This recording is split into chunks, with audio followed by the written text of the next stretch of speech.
সূরা কাউসার পড়ে হাতের বৃদ্ধাঙ্গুলে ফু দিলে যে কেউ আপনার বাধ্য হয়ে যাবে। এটা পবিত্র কোরআনুল কারীমের একটি সূরা। পবিত্র কোরআনুল কারীমের ভিতরে ছোট্ট একটি সূরা হচ্ছে সূরাতুল কাউসার। অনেক সময় আমাদের স্বামী আমাদের কথা শুনে না। অনেক সময় কিছু মায়েরা, কিছু বোনেরা আমাদেরকে ফোন দিয়ে থাকেন, হুজুর আমার স্বামী পরকীয়ায় লিপ্ত হয়েছে, আমার স্বামী বিভিন্ন মেয়েদের সাথে কথা বলে থাকে। অনেক সময় প্রবাসী ভাইরা আছেন, তারা বলেন আমার স্ত্রী আমার কথা শুনে না, আমার স্ত্রী আমার টাকা নিয়ে ফুর্তি করে অন্যদের ছেলেদের সাথে কথা বলে, কিন্তু সে আমার কোনো কথা শুনে না। এই বিভিন্ন ভাবে যদি তারা অন্যভাবে চলে যায়, তাহলে স্ত্রীকে বাধ্য করার জন্য অথবা স্বামীকে বাধ্য করার জন্য এই চমৎকার একটি আমল যদি আপনি করতে পারেন, আমি আপনাদেরকে জানিয়ে দিব এই নিয়মটা কিভাবে করবেন। আবার অনেক সময় সন্তান কথা শোনে না, অফিসের বস শুধু আপনার উপর অত্যাচার করে, জুলুম করে, নির্যাতন করে, যার কারণে আপনি কঠিন বিপদের ভিতরে পড়ে আছেন। যদি আপনি এই আমলটা করতে পারেন, অবশ্যই আল্লাহ তাআলার পক্ষ থেকে সুন্দর একটা ফলাফল আসবে। 21 দিন এই আমলটা করবেন। আমলটি করবেন কিভাবে আমি আপনাদেরকে ভালো করে বলে দিচ্ছি। প্রথমে আপনি ওযু করবেন, পবিত্র অবস্থায় থাকবেন, অবশ্যই পবিত্র থাকতে হবে।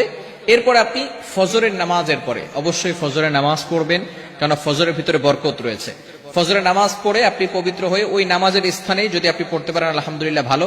আর যদি সেখান থেকে উঠে অন্য কোনো কাজ করেন, তারপরে ওযু অবস্থায় যদি সেখানে বসেন, কোনো সমস্যা নাই, পড়তে পারবেন। আপনি প্রথমে ওযু করবেন, ওযু অবস্থায় সেখানে বসবেন। বসার পরে একবার সূরা ফাতিহা পড়বেন, এরপরে 4 কুল পড়বেন, কুল ইয়া আইয়ুহাল কাফিরুন, কুল হুয়াল্লাহু আহাদ, কুল আউযু বিরাব্বিল ফালাক, কুল আউযু বিরাব্বিন নাস। এটা পড়ে আপনার বুকে ফু দিবেন এবং পুরো শরীরকে মাসাজ করে দিবেন, আপনার শরীর বন্ধ হয়ে যাবে। এরপরে আপনি 3 বার দুরূদ শরীফ পড়বেন। আমরা নামাজের ভিতরে যে দুরূদ শরীফ পড়ি, এই দুরূদ শরীফ 3 বার পড়তে হবে।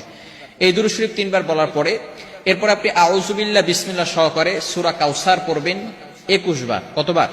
সূরা কাউসার 21 বার পড়তে হবে আউযু বিল্লাহ বিসমিল্লাহ সহকারে। 21 বার পড়ার পরে আপনার এই বৃদ্ধাঙ্গুলটা এই যেখানে আমরা করগুনি 1 2 3 একের জায়গায় রেখে এরপর আপনি এটাকে মুষ্টিবদ্ধ করবেন। এরপরে আপনি সূরা কাউসার 21 বার পড়ার পরে সেখানে ফু দিবেন। ফু দেওয়ার পরে যাকে আপনি বাধ্য করতে চাচ্ছেন হালাল ভাবে, অবশ্যই হালাল ভাবে হতে হবে, হারাম ভাবে করলে কিন্তু হবে না, অবশ্যই হালাল হতে হবে।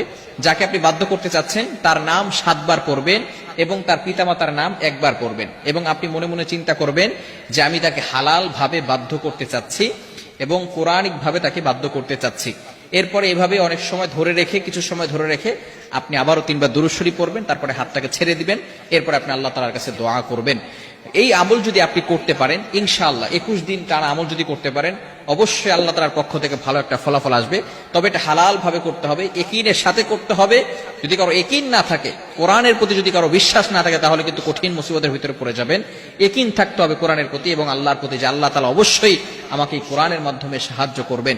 এবং হালাল পন্থা থাকতে হবে, হারাম কোনো কাজ করা যাবে না। বিশেষ করে ইয়াং পিপল যারা আছে, এটা শোনার পরে তারা একেবারে খুশিতে আত্মহারা হয়ে যাবে যে আমি আমার গার্লফ্রেন্ডকে এবার বিয়ে করার জন্য অথবা গার্লফ্রেন্ডকে পটানোর জন্য আমি পুরা ভালো একটা আমল পেয়ে গেছি। খবরদার, এটা করা যাবে না।